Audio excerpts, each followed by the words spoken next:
So the question that has been guiding what I've been doing for well over 20 years now is, why don't we have an economy that all can thrive in? And that's been at the heart of what we've been doing in Evolute 6 now for well over a decade. And Marie summarized very nicely for her daughter a couple of years ago, what is Evolute 6? Why are we doing what we're doing? Which is namely building businesses with people who love the planet and their children and want to protect and rebuild all life on Earth while being fair to everyone. So that's the heart of what we're up to. How we're doing it is what really matters. The how of building and regenerating in an economy is key to this. So a little bit of background to myself and why it is that I'm doing this. You know, you can see here 2023, every single day was at least 1 degree centigrade above pre-industrial temperatures. And in 2008, this was the big kick for me to leave Procter & Gamble, because it had become perfectly clear to me that despite P&G's purpose of improving people's lives, we were just not doing what needed to be done, dealing with things like climate change, resource, et cetera, at the scale and speed needed. And so I got thinking, and there are two elements of my background that are very relevant to everything that I've been doing since then. One of them is growing up in apartheid South Africa, being deeply embedded in a fundamentally unjust system where your right to engage in governance was a function of your skin color. Basically, if you had a white skin, you had full agency. If you did not have a white skin, you did not have full agency. And the level of agency loss was really a function of the shade of skin color. It was not just a simple on-off switch. And so I came into the past 2 decades of how do we build an economy that actually does work, with apartheid as one of my frames of reference. The other frame of reference is my first career, my first love was physics, specifically particle physics theory, which is the Feynman diagram at the bottom.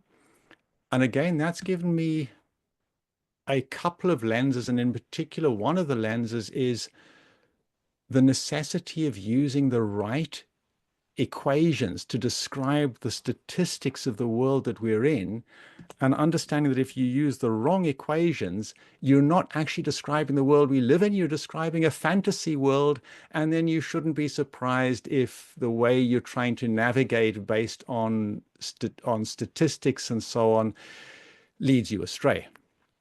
So that's me.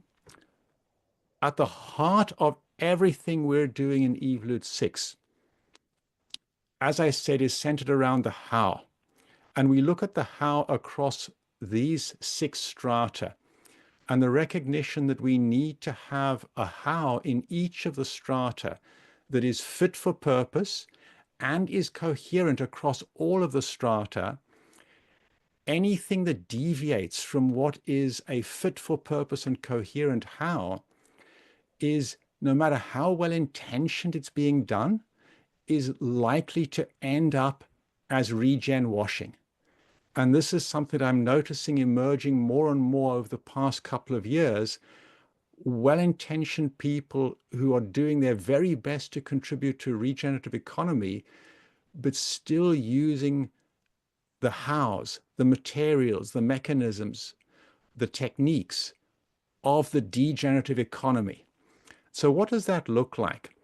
So to have a degenerative versus regenerative global economy, stratum 6, at stratum 5, which is the layer where investing happens, anything that is based on multiple investors, each running a portfolio, investing into multiple companies as a portfolio, and where each company has multiple investors, that is almost always going to be degenerative.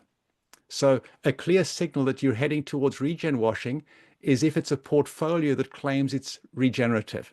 It's almost certainly not actually regenerative because it doesn't have the how.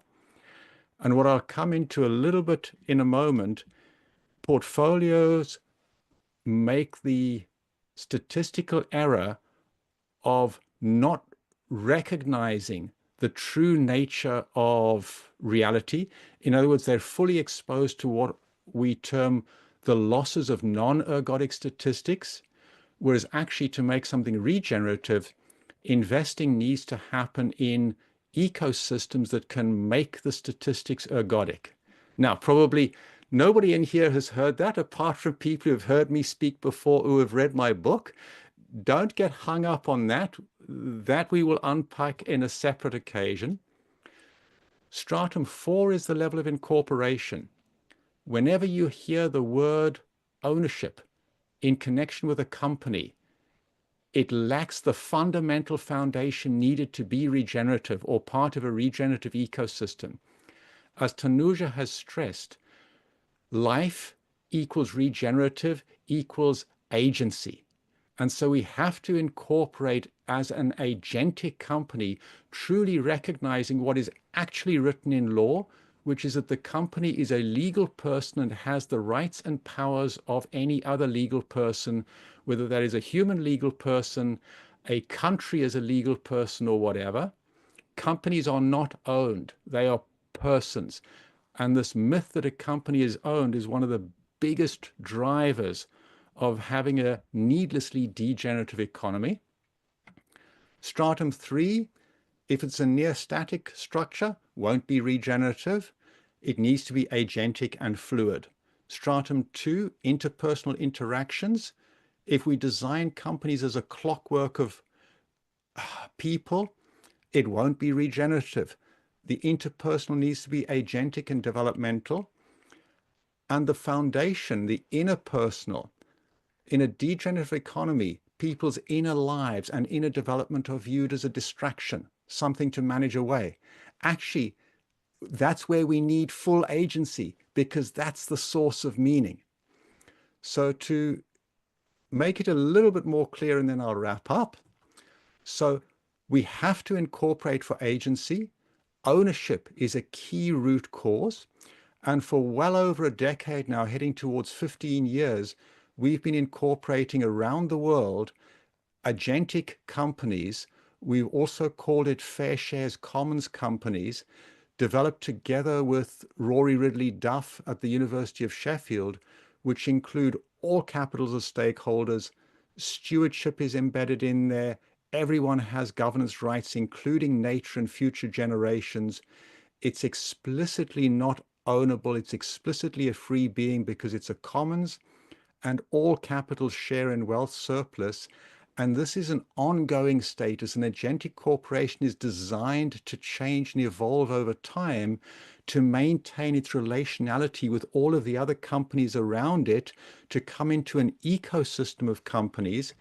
And that is critical in order to stop the losses caused by the ergodicity error that pervades neoclassical economics, modern portfolio theory, and pretty much everything around how folk in the West deal with life.